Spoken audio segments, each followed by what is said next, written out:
Hey y'all, it's Margina, and I'm coming at you with another book review. And this time we are reading Saturday Night, Sunday Morning, Staying True to Myself from the Pew to the Stage by PJ Morton. And I was super excited to read this book because I am a PJ Morton fan, and we'll get into more of why that is. Let's get into this book now.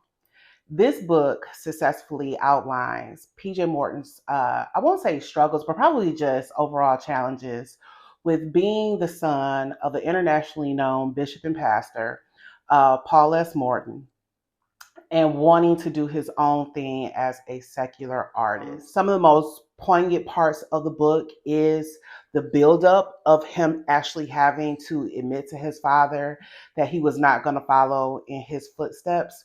If you didn't know already, PJ is just short for Paul Jr. because he is his father's namesake. And I can only imagine the amount of pressure that he felt being musically talented, having this dad who was musically talented, who was also leading this international movement that is Bible based, and having the expectation being projected on him that he was certainly going to follow in his father's footsteps.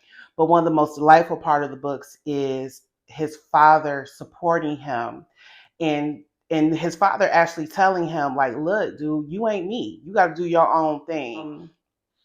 One of the things that PJ talks about is how even with his father and his mother being accepting of who he is and the direction that he wants to take his life as far as music is concerned, he still had church people who were constantly coming up to him and saying, yeah, you're doing this music thing, for the world, but God has something greater for you. God has something bigger for you. And one of the things that he talks about is that he's just like, well, what does that mean? He was like, because if God is the one that placed this in me and gave this talent to me and gave me this vision, and I'm following what it is that I believe God has intended for my life, that what's bigger than that? One of my favorite lines from the book is when PJ Morton talks about people placing labels on you and putting you into a box.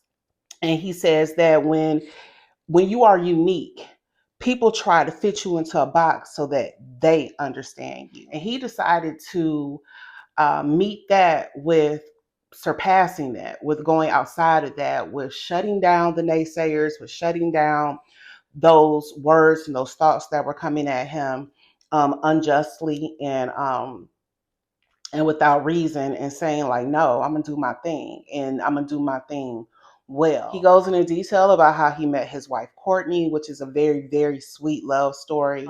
He talks about the musical influences that you can hear in his work. And if you listen to PJ Morton's albums, particularly the Gumbo album, you can hear it all up and through there. So he talks about being influenced by James Taylor, by the Bee Gees, particularly the one song that he remade with Yebba, which is probably, I would venture out to say, it's probably his most successful song to date, besides Say So with JoJo.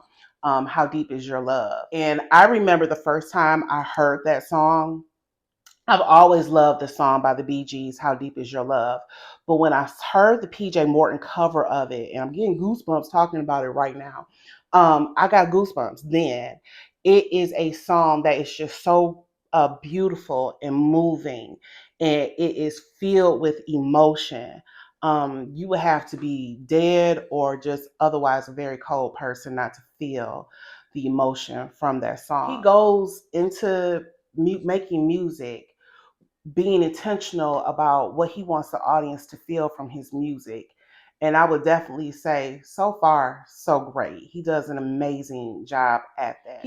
A large portion of the book gets into a lot of the technical speak when it comes to music that I didn't necessarily understand. I don't think it took away from the book.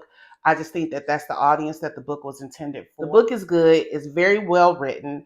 I listened to it on Audible, and I had to speed it up to 1.5 because it's PJ that's actually reading the book, and he speaks really slow.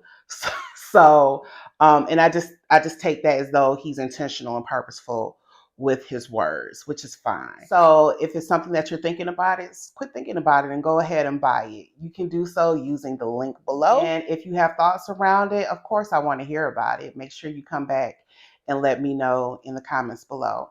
Y'all have a beautiful day, and I will talk to you soon.